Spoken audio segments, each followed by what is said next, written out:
Hey all, welcome back. Jackson M. Haskell here. So the quick announcement that the video coming after is on November 30th. Sorry, we're actually going to be talking about December 2024 BTAS or behind the scenes, which is really cool. I'm super excited for that, and I'm pleased to announce that this video coming on the 29th, which I'm filming right now, we're talking about BTAS Batman the Anime Series Season 1. Please announce BTAS Season 2, December 17th. Which is really cool. And here we go. BTAS first episode on Leather Wings. It was directed by Kevin Altieri, which is cool. He worked on Cops and Superella, and it was written by Mitch Bryant, which is cool. September 6th, 1992, and it came out a week for prime time. My original air date was September 24th, 1992 for weekday, which is cool. A mysterious villain in this one would be Man-Bat. A mysterious bat-like creature suddenly appears over Gotham City, terrorizing both its residents and the city's police. Batman soon finds himself accused of being the creature itself, but the Dark Knight suspects the creature is not natural. His suspicions soon lead him to scientist Dr. Kirk Langstrom, whose work with his father-in-law has involved experiments with bats. And this is based on a comic book arc story, Challenge the Batman, from June 1970, and also Man or Bat, also August 1970 by Frank Robbins, which is cool.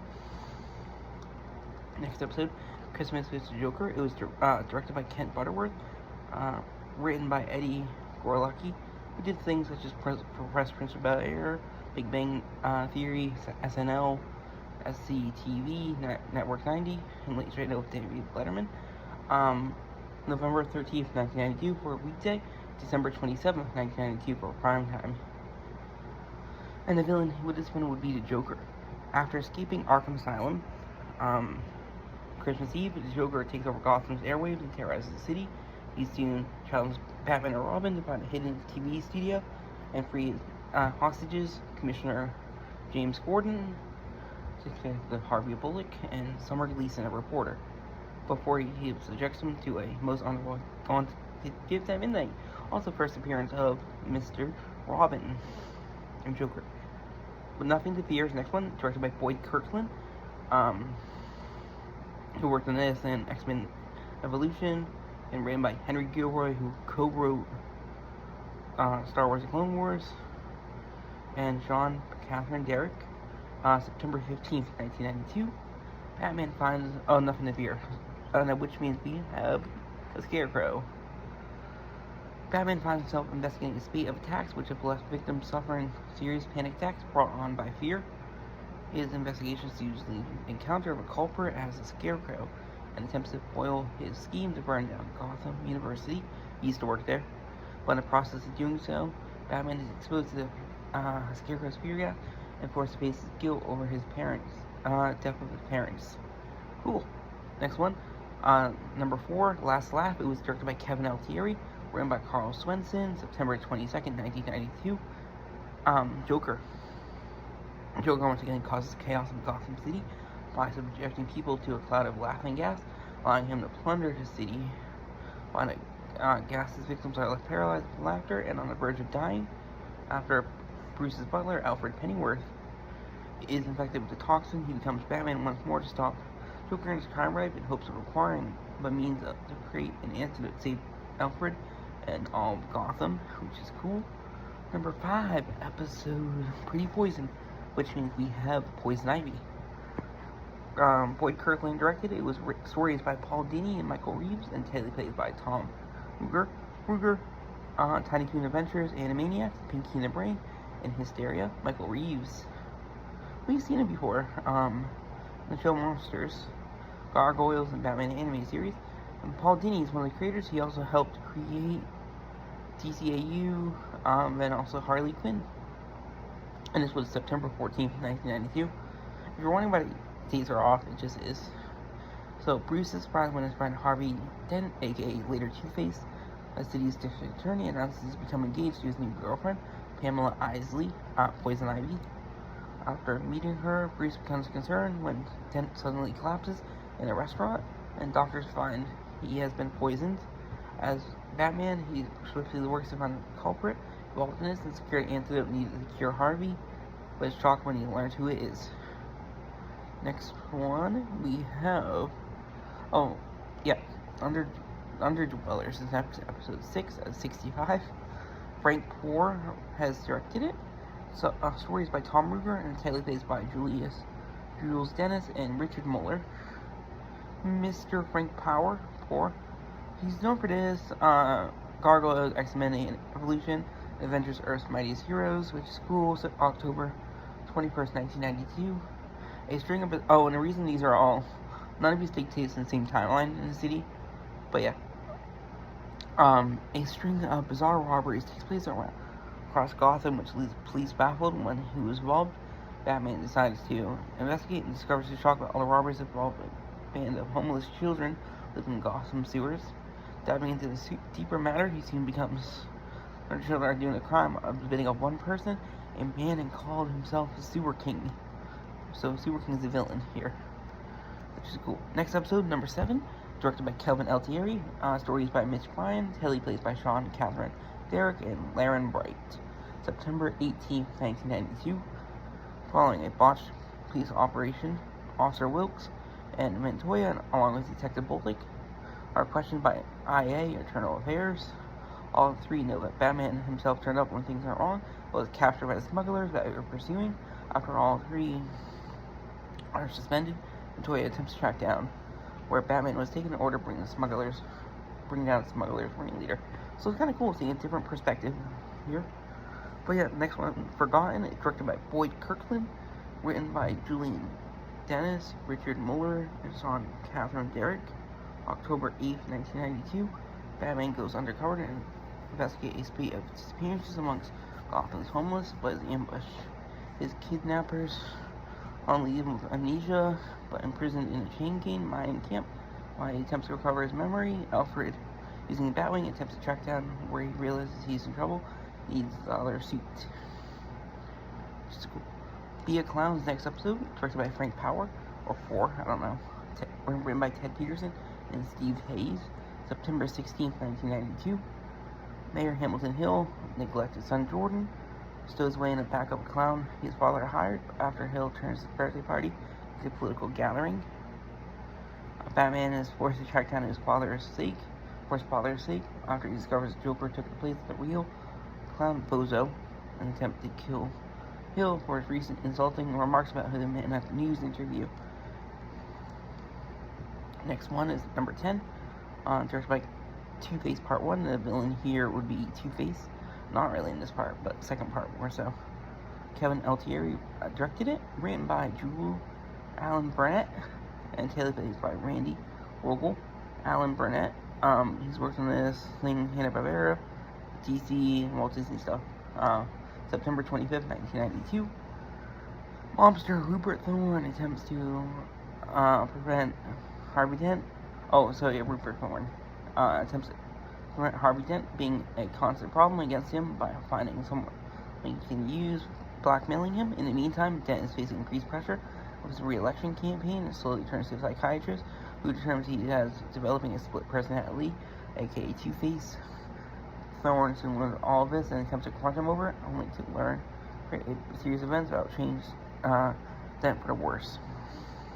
Rupert Thorne is an iconic gangster, crime boss and enemy of the Batman. He was, fun fact, he was supposed to appear in 1989's Batman, but he didn't. So Two-Face Part 2, directed by Kevin Altieri, written by Randy Rogel, September 28th, 1992. Dent, now disfigured down one side of his face and lost in his split personality disorder, becomes Two-Face and starts robbing Thorne's illegal businesses out for revenge, using a two-headed coin to make his decisions. Batman, feeling guilty for not saving him, finds himself trying to stop his former friend before it's too late. Upon learning Dent is intent on killing Thorne and humiliating him, even if his former girlfriend is placed in jeopardy. Which is cool. Number 12. It's Never Too Late, directed by Boyd Kirkland. Stories by Tom Ruger and teleplays by Garen Wolf. I have never seen Garen Wolf, but he worked on, I don't know. September 10th, 1992, weekday, and January 17th, 1993 is prime time. Years ago, as a child, mob boss Arnold Stromwell is involved in an accident that cost his brother his leg. Now facing defeat in a mob war with Thorn, he is surprised when Batman intervenes on his brother's behalf to save him from himself. For the first time in his life, Stromwell is forced to see what his life as a crime has done to him, because of the guilt he has held for his brother's accident. Number 13, I've got Batman in the Basement. First appearance of the Penguin in this. Frank Power directed it, and Sam Graham and Chris Hubble wrote it. September 30th, 1992. Amateur detective Sherman Grant and his friend Roberta find himself coming to Batman's aid, which they stumble across the pursuing Penguin and his men for a stolen Fabergé egg. Forced to help him recover in the basement of his home from poison gas, Sherman and his friends soon protect him and the stolen egg from the Penguin when he comes looking for them. Episode 14, Heart of Ice, directed by Bruce Timm, who helped create this with Paul Dini, which is cool, and written by Paul Dini. September 7th, 1992, first appearance of Mr. Freeze, Victor Fries. Embattled, embittered scientist Victor Freeze suffers a mutation in his DNA but cannot longer survive outside sub-zero temperatures. Assumes the name Mr. Freeze, attacks several divisions of Gothcorp, Ferris Boyle Company, forces components to build a weapon. Batman investigates the nature of his attacks and soon discovers Freeze out for revenge against Gothcorp CEO Ferris Boyle for presumably killing Freeze's terminally ill wife Nora Freeze. This episode won the series a 1993 Daytime Emmy Award for Outstanding Writing in an Animated Program, which is cool. And it's kind of cool seeing that, because this is probably one of the more famous stories from this show, Mr. Freeze's origin. The Cat and the Claw Part 1, directed by Kevin Altieri, written by stories by Sean Catherine Derrick and Laren Bright, Taylor plays by Jules Dennis and Richard Moeller. September 5th, 1992. Bruce finds himself instantly attracted to the charms and beauty of Selena Kyle, unaware that she works as Catwoman, a cat burglar who's hitting places across Gotham. However, she has also fondness for all things feline and soon becomes concerned when a terrorist group known as Red Claw built the base with a mountain within a mountain lion sanctuary she seeks to protect. Next one is Cat and the Claw Part 2, directed by Dick Sebast. He's worked on this Hanna-Barbera, MGM, Marvel, Universal Animation Studios, which is cool. Stories by Sean Catherine Derrick and Laren Bright. Today played by Jules Dennis and Richard Mueller. September 12, 1992. Bruce is shocked to discover Selena's secret identity while working as Batman, but soon pairs up with him when they both learn Red Claw has serious plans for Gotham. To create a horde, a pair find the group's leader, a female conqueror of Red Claw, intends to steal a viral plague from military train, and friends use it to receive a hefty ransom, prompting Batman and Catwoman to work together to stop this. Next one. See No Evil is directed by Dan Reba, written by Martin Pasco. February 24th, 1993. I've never heard of Mr. Pasco before, but yeah.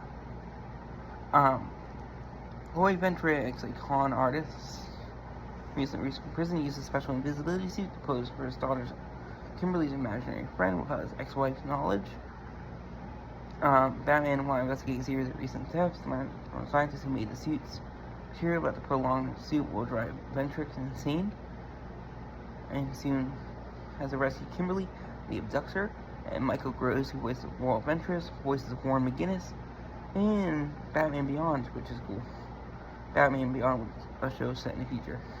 Beware the Grey Ghost, directed by Boyd Kirkland, stories by Dennis O'Flaherty, and Tom Ruger, tightly played by Garen Wolfe and Tom Ruger. November 4th, 1992. Toy Maker, I think. Or fan of, I don't remember exactly. Simon Trent, an actor best known for his role as a Grey Ghost on television, faces bankruptcy due to his declining career. He is soon shocked when Batman visits him, requesting a copy of an episode from the TV show that could help him discover how a string of recent bombings are being committed. Trent soon joins forces with him as a great ghost, especially when Batman feels his work was inspired by the show. And the guest star here is Adam West, voice of Batman, original voice of Batman, as the voice of Simon Trent. Next one, Prophecy of Doom, directed by Frank Power, story is by Dennis Marks, teleplays by Sean Catherine Derrick. Mr. Marks, DC shows Hanna-Barbera and Marvel on October 6, 1992. Bruce becomes concerned of a cult like close friend is joined called the Brotherhood, founded by the mystic Nostromos, who claims to have seen a great disaster, so the villain here is Nostromo.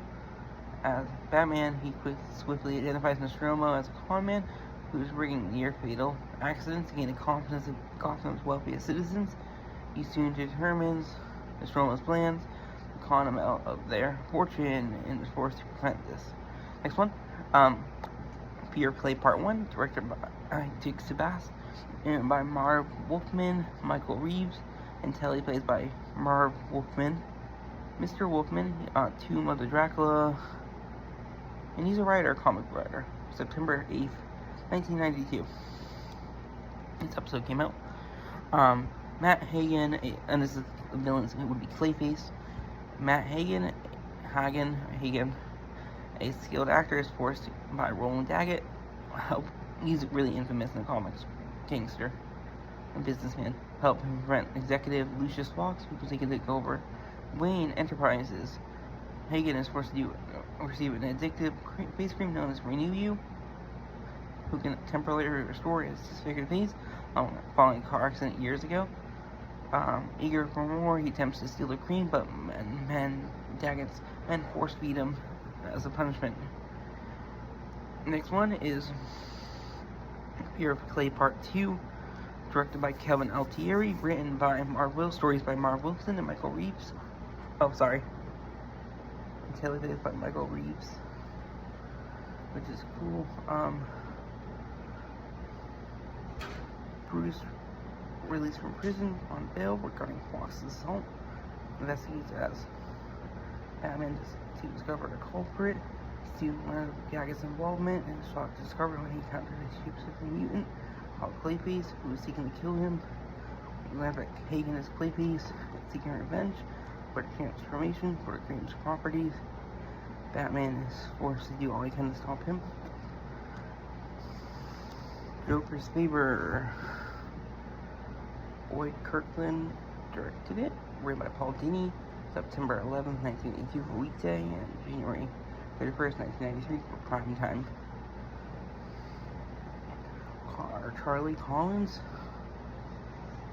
accidentally curses Joker for his bad driving, and is left off. Additionally, he does a small favor for him in the future. 2 years later, Joker finally decides to call Charlie for his favor and resolves sneaking a bomb into the war ceremony that Commissioner Gordon sees a speech at. Faced with a moral dilemma, Charlie first finds a way to alert Joker to that situation. Batman to the situation. This episode most features the first appearance of Harley Quinn, Joker's accomplice and love interest. Her appearance proved popular fans of the comics, leading to being incorporated into comic series as a result, along with other DC media. Vendetta is next, Frank Power, and directed it, written by Michael Reeves, October 5th, 1992. This one would be Killer Croc. Detective Bullock is horrified when he is arrested for kidnapping an informant who was helping him on a case, despite disliking him for mistrust. Batman believes to be an honest cop and who is set up. Investigating his kidnapping, he discovers a real kidnapper is Killer Croc, who Bullock once arrested. Finding Croc's harbors a vendetta against him for his kidnapping and his victims.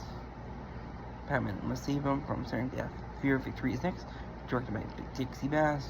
Samuel Warren Joseph wrote it, September 29, 1992. The villain will be Scarecrow. Dick Grayson is surprised when a friend of his college suddenly has a panic attack during a football match. Later that night, Dick, working as Robin, suffers a panic attack while working with Batman. The pair investigate and discover that both he and his friend subject to a weird chemical invented by a Scarecrow who's been using it to fix sporting machine court matches in order to make sizable wagers. Next up, the Clock King. So we're gonna do this in 2 parts, episode 30, 32. But yeah, we're almost there for the first part.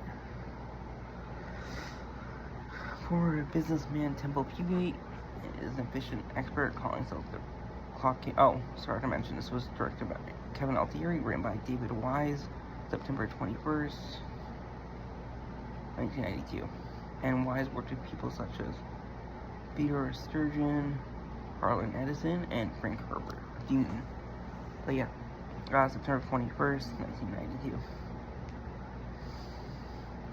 Former businessman Temple Fugate, aka Clock King, efficient expert calls himself the Clock King, seeks revenge on Mayor Hill during his re-election campaign years ago. When as an attorney, Hill advised Fugate to change his work routine and work effect on his life. Once in his life, it's a decision that cost him his company and sanity. Batman discovers the Clock King is intent on only discrediting Hill, but killing him to complete revenge. Next one, Appointment Crime Alley, directed by Boyd Kirkland, written by Jerry Conway. September 17th, 1992. He created The Punisher. But yeah. Daggett wants to force to expand his business empire, hires a pair of arsonists, help him destroy one of Gotham's poorest neighborhoods. They think Crime Alley at the same time. Chris is heading into the area as Batman to see Leslie Tompkins, the doctor who helped him as you cope with his loss of his parents, or an annual event he conducts only to come across Daggett's scheme when Tompkins is kidnapped. Dr. Tompkins is the doctor. But yeah, based on the story, comic book There's No Hope in Crime Alley from March 1976 by Dennis O'Neil and Dick Giordano. Next one. Mad as a Hatter. It was directed by Frank Power, written by Paul Dini. Today, October 12th, 1992. This will be a 2-part episode. Jervis Tech is aka Mad Hatter, is a scientist of mind control devices at Wayne Industries. Develops a relationship with Office Secretary Atlas, but his love for her is ruined when her boyfriend reconciles with her at an early engagement. They become engaged. Enraged, Tetch dons the mantle of Mad Hatter, using his mind control devices in order to make Alice his, prompting Batman to stop him. Dreams in Darkness. It was directed by Dixie Baston, written by Judith and Garfield Stevens. I don't recognize. On November 3rd, 1992 is weekday. December 20th, 1992 is prime time.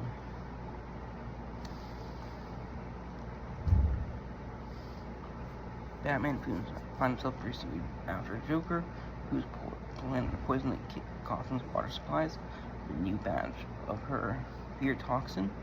But the Dark Knight becomes subjected to it and is committed to Arkham Asylum for his own safeties. With his fear amplified and suffering from dark hallucinations, Batman found himself to overcome the toxin's effects, escape from Arkham, and stop Scarecrow before Gotham suffers a similar fate, loosely based on Batman and Lost Arkham, Batman Shadow of the Bat, and 144 by Alan Grant, with substitutions of the Scarecrow for BTAS, Dr. Bartholomew for Jeremiah Arkham. Okay. Next one, Eternal Youth. The villain here will be Poison Ivy. Kevin Altieri directed it. Beth Bornstein wrote it. September 23rd, 1992. Reese is surprised when he received an invite to the Eternal Youth Health Spa. He visits Alfred to enjoy along with his friend Maggie. When both do not return, Bruce discovers several rich industrialists have been disappeared upon visiting the spa. Visiting for a spa as Batman, he soon discovers to have guests to turn to wooden plants by Poison Ivy, who blames them companies for destroying plant life. Penance Dream is next, directed by Boyd Kirkland, stories by Larry Bright and Michael Reeves, teleplays by Joe Lansdale, who's a kind of famous author. October 19th, 1992 is weekday. March 14th, 1993 is prime time.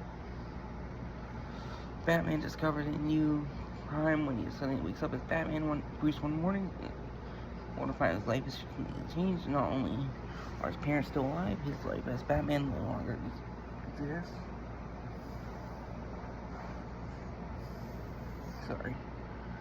No longer exists. Dick is not still with him, and Selena is engaged to him. Batman is to fight a crime, but a separate individual. Bruce seems willing to accept his new life until reading the newspaper reveals something deeply wrong. And this is the villain here who would be Mr. Mad Hatter. Cape and Cowl Conspiracy. Frank Power wrote it. Elliot Magin wrote it. Frank Power directed it. Elliot Magin wrote it. October 14th, 1992. Gordon requests Batman's help to track down a cache of stolen bonds that was taken by Master Trapwood Josiah Wormwood. Meanwhile, Josiah is hired by his former friend Baron Josek, who seeks revenge on Batman for imitating him during a dinner party he was attending. Batman soon discovers Josiah, seeks to trap him, claiming he can only escape certain death if he parts with the Cape and Cowl. This is based on the Cape and Cowl Death Trap by Elliot S. McGinn, August 1975. Which is cool. So, here we go. A couple more quick months ago. Before I'm halfway there. Robin's Reckoning, Part 1, directed by Dixie Bass. Randy Roll wrote it. February 7th, 1993 is primetime. May 17th, 1993 is weekday. Batman and Robin put a stop to a gang of gangsters sabotaging a construction yard as part of an extortion racket. When one of them reveals the boss to be Billy Marin, Batman orders Robin not to accompany him on a search for a culprit. Curious, Robin uses his back computer to find out why and discovers Marin is alias of Tony Zuko, the man who killed his parents, John and Mary Grayson. Leads to Robin's origin story. And this episode won a Primetime Award for Outstanding Animated Program for programming less than 1 hour. Part 2. Dixie Bass wrote it, directed by Randy Roll, February 14th, 1993. May 18th, 1993 for a weekday. Robin appears at Batman for his deceit, heads in Gotham to track down Zuko, determined to get vengeance on him. Meanwhile, Batman, while searching for Zuko, recalls the memory he's taken of Dick as an adopted son. When it was a grief in the original efforts to finding Zuko, neither he nor Robin have any idea what will happen when they finally track down Zuko at an old amusement park. Next one, Laughing Fish. We're going to do 2 more, and we're going to take a break. Directed by Bruce Timm, written by Paul Dini, January 10th, 1993, primetime, and April 27th, 1993 is a weekday. Joker creates a new toxin that only affects fish, mutating them with smiling faces similar to his own, before seeking to get them copyrighted so he can claim royalties. When Gotham copyright offices reveal he can't do this, Joker targets him for revenge.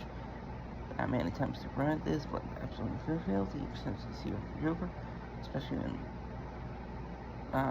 fully teaches his hideout. This episode is based on 3 Batman comics: Joker's 5-Way Revenge by Dennis O'Neil, and with art by Neil Adams, followed by Laughing Fish and Son of the Joker, which is cool, by both writers Steve Englehart and Marshall Rogers. This one. Night-Night Ninja, directed by Kevin Altieri, written by Steve Perry. October 26, 1992. A mysterious ninja is targeting Wayne Enterprises when Batman discovered to be the greatest martial arts students in Kyodai Ken. Years ago, Bruce and Ken trained in the same dojo under a wise sensei until Ken tried to rob the dojo. Bruce intervened, leading to Ken being expelled for his dishonorable behavior. Batman deceases Ken is robbing his company as vengeance, proving destroyed by him. So that's part 1. Thank you. Part 2 will be the other 30 episodes.